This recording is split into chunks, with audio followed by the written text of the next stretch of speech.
Hello guys అందరూ ఎలా ఉన్నారు? మీ అందరికీ తెలుసు కదా నేను మధు. ఈరోజు వీడియోలోని మీతో ఏం పంచుకోబోతున్నాను అంటే నా ఎంఏ ఇంగ్లీష్‌కి సంబంధించి లిటరేచర్‌వి నేను అసైన్‌మెంట్స్ అన్నీ సబ్మిట్ చేస్తున్నాను అనమాట. సో, అందుకోసమే ఈ వీడియోలో మీకు చూపించబోతున్నా. సో, ఇవన్నీ ఏంటి అంటే ఎన్నో రోజులు కష్టపడి రాసిన నా అసైన్‌మెంట్స్ అన్నట్టు. సో, మీ అందరికీ తెలుసు కదా నేను డిస్టెన్స్‌లో ఎంఏ ఇంగ్లీష్ లిటరేచర్ చేస్తున్నాను ఫ్రమ్ గుంటూరులో ఆచార్య నాగార్జున యూనివర్సిటీ నుంచి. సో, నేను ఫైనల్‌గా అయితే ఈ అసైన్‌మెంట్స్ అన్నిటిని కొరియర్ చేయడానికైతే వచ్చానన్నమాట. ప్రతి ఒక్క సబ్జెక్ట్‌ని రాసి కొరియర్ చేయాలన్నట్టు వాళ్ళకి.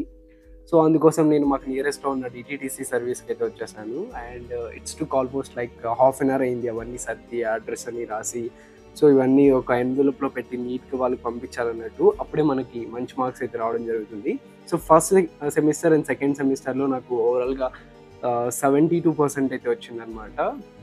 సో, ఓన్లీ మనం ఎగ్జామ్స్‌కి మాత్రమే ఎగ్జామ్ రాయడానికెళ్తాము. రిమైనింగ్ అంతా కూడా వర్చువల్‌గానే ఉంటుంది. సో, ఇది నచ్చితే లైక్ అండ్ సబ్‌స్క్రైబ్.